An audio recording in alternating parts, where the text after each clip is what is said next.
శ్రీ గణేశాయ నమః, శ్రీ సరస్వతి నమః, శ్రీ గురుభ్యో నమః. భక్తులారా, వాల్మీకి మహర్షి రచించిన శ్రీమద్ రామాయణం యథాతథంగా చెప్పుకున్నాం. ప్రతి శ్లోకం దాని అర్థం. ఇందులో భాగంగా నిన్నటి వరకు మనం బాల, అయోధ్య, అరణ్య, కిష్కింద, సుందర యుద్ధకాండలు పూర్తి చేసి ఉత్తరాఖండ్లోని 63వ సర్గ వరకు చెప్పుకున్నాం. ఈ రోజున 64వ సర్గను ప్రారంభం చేద్దాం. ప్రారంభించే ముందు వాల్మీకి మహర్షిని ప్రార్థన చేసుకుందాం.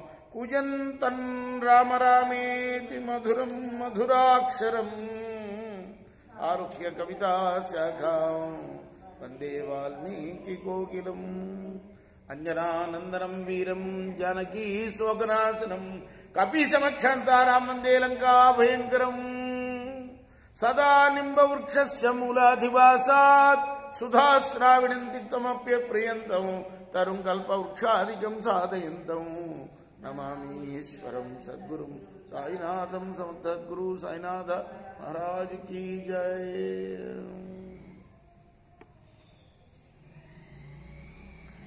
ఏవం ముక్త్వా చ కాకుత్స్థం ప్రశస్య చ పునః పునః పునరేవా పరం వాక్యం ఉవాచ రఘునందనః.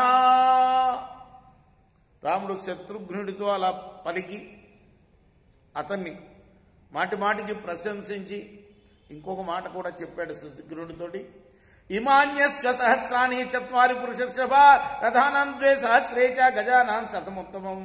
నాయన, ఇగో 4000 గుర్రాలు ఇస్తున్నాను, 2000 రథాలు, 100 ఏనుగులు ఇస్తున్నా.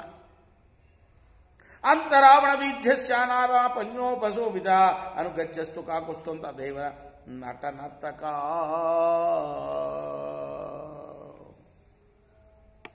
అంతేకాదు, వ్యాపారులను కూడా ఇస్తున్నా.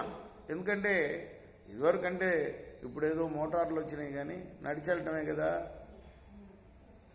కొన్ని నెలలు పెట్టేది ఇంకో చోటకి వెళ్ళాలండి సైన్యం. వాళ్ళ వెంట వర్తకులు, అమ్మేవాళ్ళు, వాళ్ళు ఉండాలిగా తినడానికి. వాళ్ళను కూడా ఇస్తున్నా. వస్తువులు తీసుకొని వెళ్ళే వాణిజ్య వ్యాపారులను కూడా నీ వెంట పంపుతున్నాను. అంతేకాదు, మధ్యలో సైన్యానికి, కాల్బలానికి ఉత్సాహం కలిగించే నటులను కూడా పంపుతున్నాను నాట్యం చేయడానికి. హిరణ్యస్య సువర్ణస్య నియుతం పురుషర్షభ ఆదాయ గచ్చ శత్రుఘ్న పర్యాప్త ధనవాహన.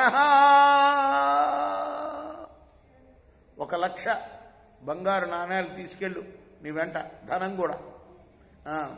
బలంచ సుభృతం వీర హృష్టతుష్ట వనుద్ధతం సంభాషానాం ప్రధానేన రంజయిష్వ నరోత్తమా. చక్కగా సైన్యాన్ని బాగా చూసుకో, బాగా పోషించు. ఈ 1,00,000 నాణ్యాలు ఇస్తున్నాను కదా, వీటితోటి వాళ్ళకి డబ్బులు అవి, జీతాలు అవి బాగా ఇవ్వు. అంతేకాదు, వాళ్ళని, సైన్యాన్ని ఎప్పుడు కూడా మంచి మంచి మాటలు చెప్పి రంజింపచేస్తూ ఉండు. సహ్యర్థాస్తత్ర తిష్టంతి న దారా న చ బాంధవ సుప్రీతో భృత్యవర్గస్తు యత్ర తిష్టతి రాఘవ.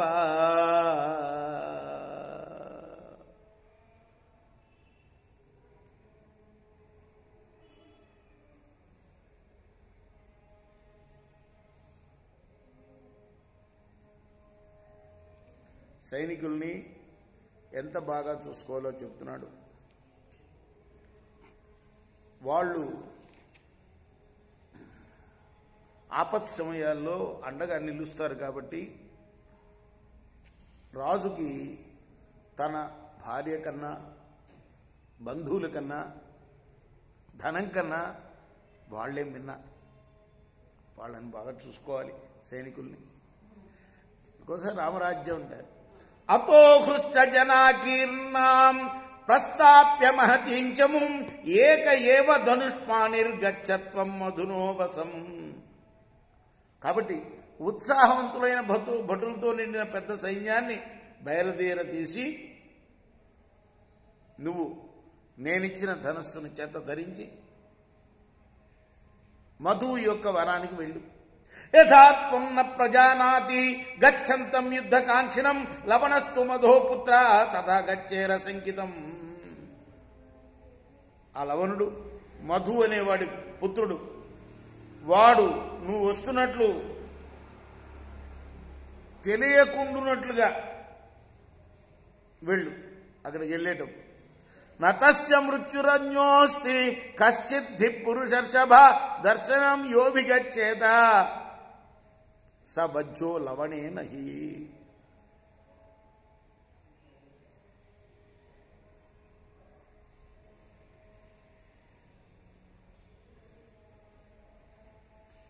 నతస్య మృత్యురన్యోస్తి. ఈ మార్గం తప్పితే వేరే మార్గం లేదు. తెలియకుండా వెళ్తేనే నువ్వు వాడిని చంపగలవు. తెలిసి వెళ్ళావా నిన్ను చంపేస్తాడు వాడు. స గ్రీష్మ అపయాతే తు వర్షారాత్రౌపాగతే అన్యాస్త్వం లవణం సౌమ్య సైకాలోస్య దుర్మతే. గ్రీష్మం గడిచి వర్షాకాలం ప్రారంభం కాగానే నువ్వు ఆ లవణాసురుణ్ణి చంపాలి. అదే వాడిని చంపడానికి తగిన కాలం. మహర్షిం స్పృశ్య ప్రయాస్తు తపసైనిక యథా గ్రీష్మావశేషేణ తరే యుజ్జాహ్నవీ జలం.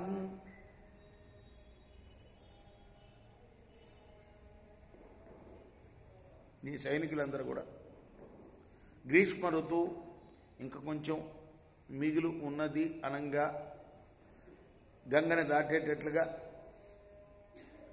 మహర్షుల్ని ముందు ఉంచుకొని వెళ్ళెదరుగాక. తత్రస్థాప్య, ఇదంతా మహర్షులే కదా వచ్చి చెప్తే, ఆ లవణాసురుడు వేధిస్తున్నాడు అంటే పంపుతున్నాడు శత్రుఘ్నుడిని. ఆ మహర్షులు ముందుండి తీసుకెళ్తారు అక్కడికి, వాళ్ళని ముందుంచుకొని గంగను దాటు అని చెప్తున్నాడు అనమాట. తత్రస్థాప్య బలం సర్వం నదీ తీరే సమాహిత అగ్రతో ధ్వంసాసార్థం గచ్చత్వం లఘు విక్రమ. నువ్వు సైన్యాన్నంతా నదీ తీరంలో నిలిపి సావధాన చిత్రమై ధనస్సు ధరించి ముందుకు వెళ్ళు. ఏవ ముక్తస్రామేణ శత్రుఘ్నస్థాన్ మహాబలాన్ సేనాముఖ్యాన్ సమానీయ తతో వాక్యం వాచ. శత్రుఘ్నుడు రాముడి మాటలు విని సేనానాయకులను పిలిపించి ఇలా అన్నాడు వాళ్ళతో, ఏతేవో గణితాభాస ఎత్ర తత్ర నివత్స్యద స్థాతప్యంచా విరోధేన యథా బాధా నకస్యజిత్. మీరు ఎక్కడెక్కడ విడిది చేయాలో ఆ ప్రదేశం నిర్ణయించబడింది. ఇదిగో అక్కడ ఎవరికి బాధ కలగకుండా పరస్పర విరోధం లేకుండా నివసించాలి మీరు. తథా తాంస సమాజ్ఞాప్య ప్రస్థాప్య చ మహద్బలం కౌసల్యాంచ సుమిత్రాంచ కైకేయించాభ్యవాదయేత్. సైన్యాధ్యక్షులందరికీ కూడా ఆజ్ఞ అలా ఇచ్చిన తర్వాత సైన్యాన్ని బయలుదేరితీసి మరి తల్లులకి కౌసల్య సుమిత్ర కైకేయులకి నమస్కరించాడు శత్రుఘ్నుడు. వాళ్ళ ఆశీర్వాదం తీసుకుంటాను. రామం ప్రదక్షిణకృత్య శిరసాభి ప్రణమ్య చ లక్ష్మణం భరతైవ ప్రణమిత్య కృతాంజలి పురోహితం వశిష్టం చ శత్రుఘ్నుగా ప్రయతాత్మను. అలానే రాముడికి కూడా ప్రదక్షిణం చేసి శిరస నమస్కరించాడు. ఆ తర్వాత లక్ష్మణ భరతులకు కూడా అంజలి గణించి నమస్కరించి పురోహితుడైన వశిష్ఠుడికి కూడా నమస్కరించి బయలుదేరాడు. రామేణ చాభ్యనుజ్ఞాత శత్రుఘ్న శత్రుతాపన ప్రదక్షిణ మధో కృత్వా నిర్జగామ మహాబల. అలా మహావీరుడైన శత్రుఘ్నుడు రాముని అనుజ్ఞ పొంది బయలుదేరాడు. నిర్యాప్య సేనామధసోగ్రతస్తదా గజేంద్రవాజి ప్రవరోఘ సంకులం ఉపాస్యమానః స నైరేంద్ర పార్శ్వతః ప్రతిప్రయాతు రఘువంశవర్ధనః. ఇలా చతురంగ బలాలతో నిండిన సేనను ముందు పంపి అనుచరులు సేవింపగా మరి మహారాజైన రాముడి దగ్గర నుండి శత్రుఘ్నుడు బయలుదేరాడు. ఈ చార్షే శ్రీమద్ రామాయణే ఆదికావ్య ఉత్తరకాండే చతుష్షష్టితమ సర్గ. ఇది వాల్మీకి కృత రామాయణంలోని ఉత్తరకాండలోని చతుష్షష్టితమ సర్గ అంటే 64వ సర్గ సమాప్తం. రేపు మనం 65వ సర్గం చెప్పుకుందాం. కృష్ణార్పణమస్తు. సాయి కృష్ణార్పణమస్తు.